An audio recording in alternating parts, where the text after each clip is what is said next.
Hello everyone, आप सभी का स्वागत है। हमारी आज की कहानी है गन्ना जवाहर का 12वां भाग। दुर्रानी बादशाह अहमद शाह अब्दाली ने उत्तरी भारत के एक बड़े क्षेत्र में भारी संख्या में हिंदू जनता को जी भर लूटा, राह के मंदिरों को ध्वस्त किया और अपरिमित नरसंहार किया। उससे प्रतिशोध लेने की आग में जलते हुए पेशेवर लड़ाका मराठों ने उसे जीवित वापस न जाने देने का संकल्प लिया। उन्होंने लगभग 1 लाख की विशाल सेना का निर्माण किया, जिसका सेनापति बाजीराव पेशवा के चिमाजी अप्पा के पुत्र सदाशिव राव भाऊ को नियुक्त किया गया। अब्दाली को पानीपत के मैदान में सामने से नेस्त नाबूद करने की युद्ध नीति के अंतर्गत वह लाव लश्कर के साथ परिवारों को लेकर महाराष्ट्र से उत्तरी भारत के लिए चला। भरतपुर से 20 मील दूर अपना शिविर लगाया, जहां महाराजा सूरजमल ने उससे भेंट करके 20,000 सैनिक और रसद की आपूर्ति का वायदा किया। भरतपुर के लोहागढ़ दुर्ग में अपने बीवी बच्चों के साथ शरण लिए शिहाबुद्दीन इदमत उद्दौला के कानों में जब यह खबर पहुंची तो वह बदलने वाले राजनीतिक परिदृश्य पर विचार करने लगा। उसकी दृष्टि में अब्दाली शत्रु को समूल नष्ट करने वाला जिद्दी और खूंखार स्वभाव का बादशाह था। जब उसे ज्ञात होगा कि उसके खिलाफ भरतपुर मराठों का साथ दे रहा है तो वह अफगानिस्तान लौटने के बजाय भरतपुर पर आक्रमण कर सकता है। पानीपत का सीधा रास्ता मराठों के द्वारा रोक लिए जाने पर वह भरतपुर को दलता हुआ राजपूताना से गुजरकर लौट जाएगा। शिहाबुद्दीन की नज़र में जाटों ने मराठों का सहयोग करके पठानों को भरतपुर की बर्बादी की दावत दी थी। ऐसे में लोहागढ़ दुर्ग में रहने का मतलब था अपनी मौत को बुलावा देना। अतः शिहाबुद्दीन ने बहुत ही शीघ्र भरतपुर को छोड़ देने का मन बना लिया।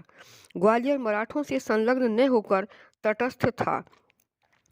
अब्दाली की गाज से उसके बचे रहने की उम्मीद थी, इसलिए शिहाबुद्दीन ने ग्वालियर से पनाह देने का निवेदन किया, जो स्वीकार कर लिया गया।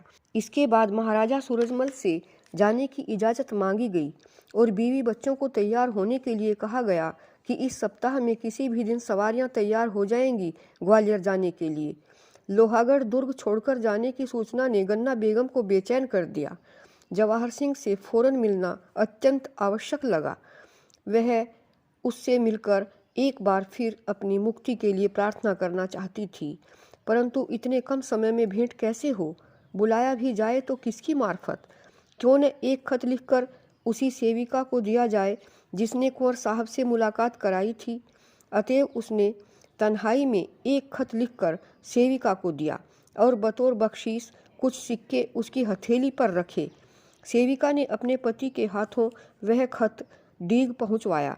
जवाहर सिंह ने खत खोलकर पढ़ा तो लिखा था, ए मेरे मुहतरम कुंवर साहब, दिल की गहराइयों से आपको आदाब अर्ज। परेशान होकर लिख रही हूँ कि 3 रोज बाद इतवार की अल सुबह सूरज की किरण फूटने से पहले हम लोग आपके महल से निकलकर ग्वालियर के लिए सफ़र करेंगे। मेहरबानी करके आप जल्दी ही एक मुलाकात के इरादे से आ सकें तो मेरे ऊपर बहुत एहसान होगा, जिसे मैं ताउम्र भुला न सकूंगी। मैं आपका इंतज़ार पिछले अहाते के सुनसान में खुलने वाले अपने कमरे के दरवाजे पर करूंगी। अगर दरवाज़ा बंद हो तो बेझिझक खोलकर घुस जाना। इस कमरे में मैं अकेली रहती हूँ। आपकी रहम की भिखारी गन्ना।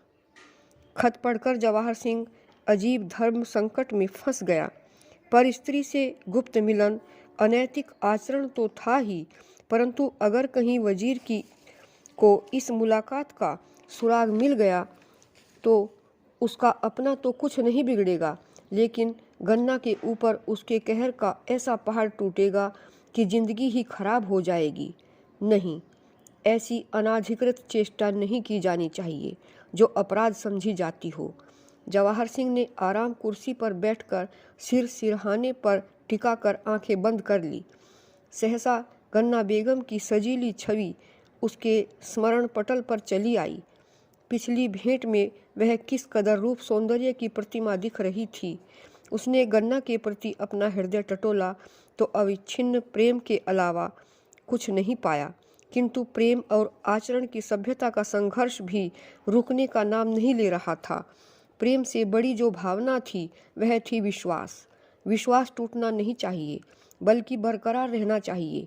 शरणागत के साथ किसी भी कीमत पर विश्वासघात नहीं किया जा सकता है। पिछली भेंट में वह गन्ना बेगम के मिलन उद्देश्य को समझ गया था। वह उसके उद्देश्य के प्रति प्रतिबद्ध नहीं हो सकता।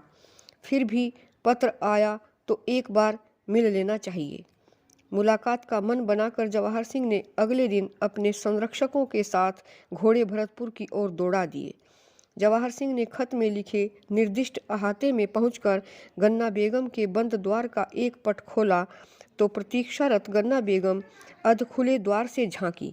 जवाहर सिंह ने देखा, उसका मुख मुरझाया हुआ था। कपोल पर की लालिमा पीताभा में बदल गई थी। अधरों पर उदासी की रेखा और दर्गों में सजलता झलक रही थी। उसने करुण कंठ से कहा, ये कैसी मोहब्बत है कुंवर साहब, मैं चाहकर भी अपने आप को अलग नहीं कर पा रही हूँ आपसे। एक बार और मिलने का जी किया, इसलिए खत भेजकर बुलवा लिया। आप आए कुंवर साहब, आपकी मेहरबानी है, आपका एहसान है। नेक दिल इंसान हैं आप, अच्छी माँ के बेटे हैं। साथियों, इस कहानी का अगला भाग आप इसके 13वें भाग में सुनेंगे। अगर आपको यह कहानी अच्छी लगी हो तो इसे लाइक करें, शेयर करें और सब्सक्राइब अवश्य करें। धन्यवाद।